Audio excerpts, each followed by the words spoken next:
What's up, folks? Nate here at Two Wheel Dyno Works. I am on the dyno today with our 2024 Africa Twin CRF 1100, and today we're going to take a deep dive into our ECU flashing service that we offer for both the new 24 and 25 models that I can finally offer to the masses for the older 2020 to 2023 CRF 1100s. We've tuned dozens and dozens and dozens of the older model Africa Twins here at the shop over the last few years, and the demand for support for the new 24 and 25 models was so high that I finally went ahead and just bought one so we can go ahead and go through the new tuning development that's necessary for the updated bike and the updated electronics in these ECUs. Now, even though I've tuned dozens of the prior generation CRF 1100s, a lot of you folks have probably never seen the mail-in ECU flashing service available for those bikes on our website. And that is because, unfortunately, a few years ago, I jumped the gun when I went ahead and built all of our tuning for the older model CRF 1100s. Woolwich Racing, the software that we use to tune these bikes, did not have a bench harness at the time. I was banking on the fact that they would add a bench harness in the near future, and that simply never happened back in 22 and 23 when I was developing the mapping for the older generation. Fast forward to today, I finally have the ability to actually offer our custom ECU mapping to the masses, so to speak. You guys are customers, and the prior generation CRF 1100 owners out there, because the bench harness is finally supported in the Woolwich Racing software for both the prior generation bike and the new 24 and 25s. But before we dive into the older generation CRF 1100s, let's focus first on the bike right here in front of me. This is my 24 Africa Twin 1100. We bought it, we own it, and I have spent a ton of time riding it and a ton of time here on our dyno with it to go ahead and smooth out all the little kind of quirks and annoyances that I found while riding the bike, and to obviously go ahead and maximize the performance of it as much as possible. Now, as many of you probably noticed, I've already got a full exhaust system here on our Africa Twin, but I didn't start there. We bought it brand new from a dealership, and I went ahead and already built our custom ECU mapping for the stock exhaust system, for slip-on systems, and for full systems. I've simply been going through this process before I wanted to share the results with you guys, because honestly, it took me a while to get through the new bin file definitions on the 24 and 25 models. There's 26, I believe, different sets of throttle-by-wire maps, and each gear in there. So by the time you do the math, there's like 184-ish throttle tables that I went ahead and adjusted on these bikes. So it's simply been a long process before I've been able to actually say that we're ready to go ahead and release our custom tuning for this platform. But while I've been doing all that, I've also been doing all of our intake and exhaust specific testing and tuning, which, if anybody follows us here on our YouTube channel or on our Facebook page, you'll see that we generally release sort of in stages. Usually I'll do a bike with the stock exhaust, and I'll make another video for the slip-on, I'll make another video for a full system, and then various full systems and different intake mods. But this time we're kind of jump starting a little bit, because I've already done all that, and I simply haven't shown you folks any of those results in any videos. So let's just start there, see how the bike performed bone stock, what we're able to accomplish with the stock exhaust still installed, and then how it works with the slip-on, and then with a full system, like the full Leo system that we have currently installed on the bike. Because there are some significant performance improvements as you start swapping out some of the exhaust components on these Africa Twins. So here's how our brand new 2024 CRF 1100 performed on the dyno when we were done breaking it in bone stock trim. Made 94 horsepower and 79.6 pound-feet of torque to the tire on pump gas. And if you take a look at the AFR chart down here at the bottom, it is a little bit on the rich side through most of the rev range at wide open throttle. This is pretty standard practice for most of the Euro 5 Plus compliant motorcycles, where they're very rich at full throttle. This one isn't as bad as many, but it's down to nearly 12-to-1, versus being at light throttle on the flip side of the equation, where it is atrociously lean. That actually plays into what many folks that have installed aftermarket exhaust systems have already felt in these bikes, is they run like crap when you go ahead and put an aftermarket exhaust on there, because they are so lean already from the factory. But we'll get to that here in just a minute. So obviously, with our custom mapping built for the stock exhaust system, we corrected the fueling. That's the easiest part of this gig here and the low-hanging fruit. We also optimized the ignition timing maps. There's a couple degrees here and there that make just a little bit of improvement, so we went ahead and made those changes as well. And we overhauled the throttle-by-wire mapping. We'll touch on that here shortly, because you're not going to see that here on the dyno in 5th gear, where we're measuring wide-open throttle performance, because in 5th and 6th gear, there are no throttle-by-wire restrictions built into the stock ECU maps on these bikes. So let's see what we're able to accomplish by just smoothing out the mapping with the stock system installed. In the upper gears, at full throttle, there's a little bit of improvement to be had, but it's not life-changing. You're talking about like 1 horsepower and 1 pound-foot of torque, no matter where you look at through the entirety of the rev range. The bike made 95 horsepower instead of 94, and 80 pound-feet of torque instead of 79. So yeah, it's better at wide open throttle in the upper gears, but that's really not where you're ever riding these bikes, and honestly not where you're going to feel the single biggest improvements we've made to these ECUs. Now I promise we will talk about those much bigger and impactful changes here in a minute, but we gotta get through some of the intake and exhaust specific stuff first so I can go ahead and give you guys a better picture of really the gains that you're gonna get on the bike. So we already showed you what's possible with the stock exhaust system installed in terms of wide open throttle performance in the upper gears. Not a lot, like 1 horse and 1 pound-foot of torque.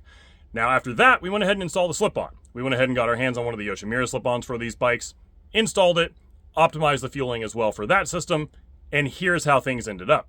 The red line there is the bike and bone stock trim, and the blue line is with the Yoshimura slip-on exhaust system installed and our custom ECU mapping in place to match the airflow characteristics and improvements that slip-on provides. Yeah, you gain a little bit more power there at the top. Now you're closer to about 96.5. You're pretty much around the same torque, about 80.6 pound-feet now, but it did pick up a little bit more right there, kind of between 4,000 and 5,000 RPM, where you can see that torque was improved by almost 4 foot-pounds, and horsepower was improved by more like 3. So yeah, that's a decent enough gain that for those of you wanting to modify the exhaust system, a slip-on may be worth considering. Especially when, let's face it, the stock muffler looks and sounds like crap. Everybody wants to replace them, so most of you that own these bikes probably will. But before you spend any money, if you haven't already purchased a slip-on already, take a look at the wide open throttle performance improvements that are possible when you install a full exhaust system on these bikes, because that is where you're getting rid of the significant physical restriction on these systems, which is that OEM header and catalytic converter assembly, and then you're talking about some more significant gains at wide open throttle in those upper gears because it flows a hell of a lot more air. The green line there that I've added to the graph is our bike as it sits on the dyno right now with the full Leo Vince exhaust system installed. And as you can see, there's some pretty big performance improvements above 5,000 RPM. Now the bike makes about 103.5 horsepower to the tire and about 83.5 pound-feet of torque. And above 5,000 RPM, it's a completely different power and torque curve than it ever was from the factory, because the big and significant physical restriction on these bikes really is the OEM header and catalytic converter assembly. The OEM header just does not flow well. So the second we installed the full system and we saw how much leaner things got out there above 5,000 RPM, we knew there was going to be big performance improvements, so we got the fueling optimized, and this is the result. So with a full exhaust system installed in the new 24 and 25 CRF1100s, yeah, there's some big performance to be had. That's an extra 10 horsepower there at the top end, and you absolutely feel it. The other thing that you also feel is once you get the OEM header and catalytic converter off the bike, because the catalytic converter is essentially just a giant heatsink, it runs significantly cooler, especially with our custom fuel mapping in place to match the airflow characteristics of that pipe. Now, a lot of folks out there that reached out to us and asked us to build mapping for the new 24 plus CRF 1100s had already complained that if you put a full system on these bikes, they run like crap. And they're absolutely correct. The narrowband O2 sensors on these bikes are not even close to being able to accurately trim the fueling as necessary for the significantly improved airflow that a header provides. So if you've already put a header on your bike, you'll know that it's lean, stuttery, kind of pops and bangs, and just feels generally like crap. Our custom fuel mapping fixes all of that. But even that is still not the single biggest improvement you're going to notice when you're riding one of these bikes with our custom ECU mapping in place. The single biggest problem with these bikes is how restricted they are in the lower gears. First, second, and third gear on these Africa Twins is absolutely neutered until around 6,000 RPM. In fact, just so you can see how neutered they are for yourself, let's quickly take a look at the throttle-by-wire mapping in the single most powerful mode on this bike at wide open throttle in those lower gears. So what you're looking at there on the far right column is 100% requested throttle. That's when your wrist is at wide open. And on the y-axis there, you've got engine RPM. If you take a look, you don't actually get full throttle when you're asking for it until you're out there at about 5,500 RPM.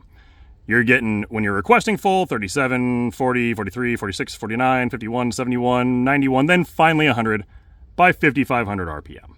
And it's not just at wide open throttle where the throttle-by-wire mapping is neutered. It's pretty much anywhere after half throttle in first, second, and third gear. You go to roll on to go ahead and accelerate out of a corner or getting onto a highway or whatever it is that you're doing, and it's just kind of dull, stupid, slow, doesn't really feel like anything's happening nearly as quick as it should. Then you finally hit 6,000 RPM and it really starts to take off on you. It is obnoxious to ride the bike this way, and it's just not that fun. Now, obviously, we've completely removed those throttle-by-wire restrictions, and I've completely overhauled the throttle-by-wire mapping in every single power mode and engine braking mode on these bikes. Like I said, there was like 184 throttle-by-wire tables I had to modify to get this all to work properly, but here's what happens. When you roll on the throttle in second gear, the red line is stock. You can see that there's just a significant improvement everywhere below 6,000 RPM when compared to the blue line, which is with our custom throttle-by-wire mapping in place. As I said, there's really no gains to be had above 6,000 RPM when it came to the throttle-by-wire restrictions, but specifically down low, the improvements are huge. You're picking up almost 10 pound-feet of torque right there at like 2,700 RPM and almost 5 horsepower. That's a 15% improvement in torque and about a 12.5% improvement in horsepower right off the bottom by just getting rid of those throttle-by-wire restrictions in those lower gears. And again, what I just showed you there is only second gear. Let's take a look at third gear. It's pretty much the exact same story, with significant improvements to be had right off the bottom all the way until 5,500 RPM. There's actually even a spot here right around 4,500 RPM where there's literally just a dip in the power curve for a second before it finally comes to life around 5,500 or so, and it's just completely gone with our custom mapping. You have simply a massively smoother and stronger throttle response up to 5,500 RPM when you're asking for it. And I make sure to go ahead and bring up that you're only getting those improvements when you're twisting your wrist to that point where you're actually requesting the throttle to open, because a lot of the light throttle manners of these bikes also pissed me off. Now, I'm not going to go ahead and show the actual changes we made to the throttle-by-wire tables, because honestly, we'd be here all day. Like I said, there's like 184, I think, throttle maps stored in the wheel tracing software for these new 24 and 25 models. And I don't really obviously want to give other tuners a head start on figuring out which of those map sets apply to which modes and which engine braking settings. But what I can tell you is that no matter what mode I rode this bike in, when I'm just cruising around light on and off throttle, the thing drove me kind of nuts, especially below 3,000 RPM. It was super twitchy and herky-jerky, and it was just really not fun to ride around town. I've completely resolved that issue as well by significantly softening the initial throttle input. I'm talking like the first 0 to 7%, to smooth all that out, because it honestly kind of drove me nuts, and I'm sure it pisses off a lot of folks out there that are just trying to navigate these bikes as well in urban settings, or even if you're just off-road crawling around when you're going from 0% throttle and just barely trying to crack it open, and all of a sudden it kind of jerks on you. It's really annoying, and it truly is one of those things that, again, I can't show you on a dyno graph, but it absolutely is a huge quality of life improvement with our custom ECU mapping. And again, I want to be clear here, I've made those optimizations in every single power mode and every single engine braking mode. So the bike will simply feel much smoother while simultaneously being much stronger when you're asking it to be in all of those modes. I retained the sort of desired effect of each of these modes from Honda by not really modifying how progressive the throttle input is in each power mode, because that's the big difference between those power modes, or really how strong the engine braking is in each mode. So you still have all of that functionality, and they simply all just work better. Now, truly, I wish I could show more of this in some sort of visual representation for you guys, because, like I said, the dyno graph doesn't do the majority of the huge improvements justice that you get from our custom ECU mapping on these new Africa Twins. Yes, the top-end power improvements with a full exhaust are fantastic, but the thing just feels so much smoother and stronger now than it ever did from the factory that it's truly hard to put into words, and just not something I can honestly show you any sort of accurate or visual representation of.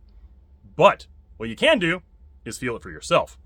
Our mail-in ECU flashing service for these bikes is available on our website, tooldynworks.com, for only $349.99. There are some other tuning solutions out there for these bikes. They have not gone to anywhere near the level of intake and exhaust specific tuning R&D that we already have done, and we're going to continue to do so, because I'm going to try a couple different header designs on these bikes as well. And those tuning solutions that are out there are over double the cost of our mail-in ECU flashing service. So, if you're looking to get our custom ECU mapping flashed into your Africa Twins ECU, head over to tooldynworks.com, purchase our mail-in ECU flashing service, pop your tank off, grab your ECU, ship it to us, follow the instructions on our site, and we'll ship it back to you the very same day that we receive it. Now, I mentioned following the instructions on our site because there's one here that you absolutely need to follow, especially if you have a full exhaust system on your Africa Twin. If you scroll down here, you will see in big bold letters It says, note, with all aftermarket full exhaust systems, you must unplug both O2 sensors for proper functionality.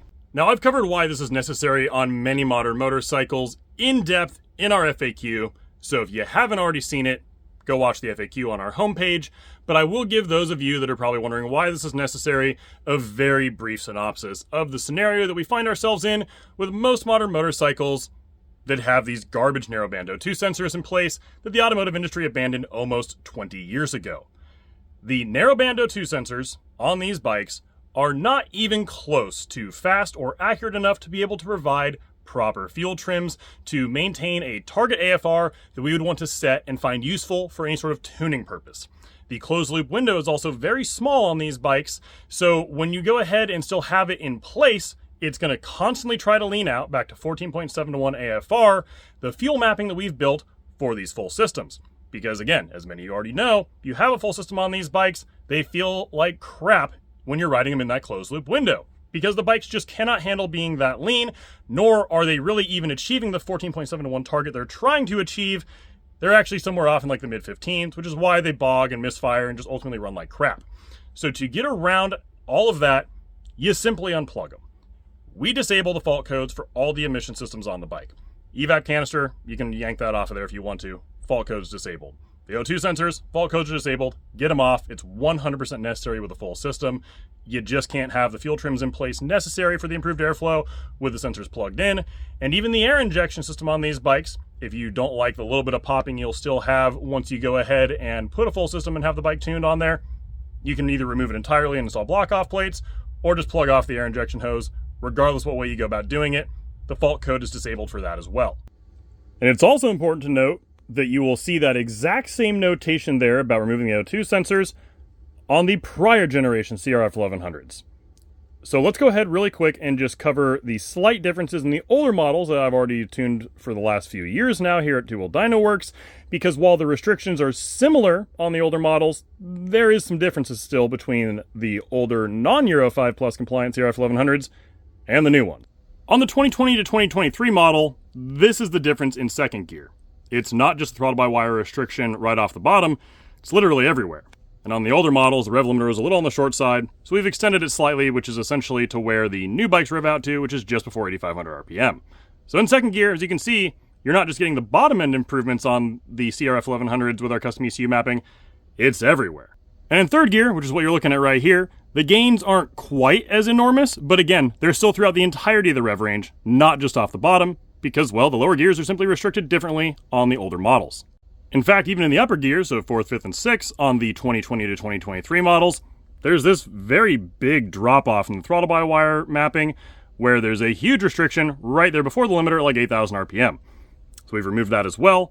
But honestly, you're probably never riding these things at full throttle at 8,000 RPM, so I don't know that you're ever going to feel that, but it's there and worth mentioning for those of you that have the older generation CRFs. And lastly, for those of you who have the prior generation CRF 1100s, yes, I've gone through and optimized all of the throttle-by-wire mapping for every power mode and every engine braking mode on the older bikes as well. So knowing all that, if you want our custom ECU mapping in your new or old Africa Twin CRF 1100, look no further than TwoWheelDynoWorks.com. The bike will simply run smoother, stronger, and cooler than it ever has before with our custom tuning in place, and you'll absolutely love both the performance improvements at wide open throttle and the significant quality of life improvements that our tuning provides. Now, if you do have any questions on specific intake setups, exhaust setups, tuning for either the old bikes or the new ones, whatever it is, feel free to email us at support@TwoWheelDynoWorks.com. That is the only way to get a hold of me directly, and I'm the one that personally answers any and all tech support questions every single day that we're open here at the shop, and both myself and my staff are always truly happy to help. And don't worry, we're not stopping here. I didn't go spend $15,000 on a bike to go ahead and just call it quits now that we've gone ahead and built mapping for the stock exhaust, the slip-on, and the full system. I still have a lot of additional testing that I want to do on these bikes with different intake modifications like air filters and different full systems with different header designs, because I think there still may be more power to be had on these bikes with a slightly different header setup, like the one from Acura, for example, which I've already got on the way. So we'll be sure to go ahead and show you guys the performance differences from one full system to another as we get those systems here in the shop and installed on the bike.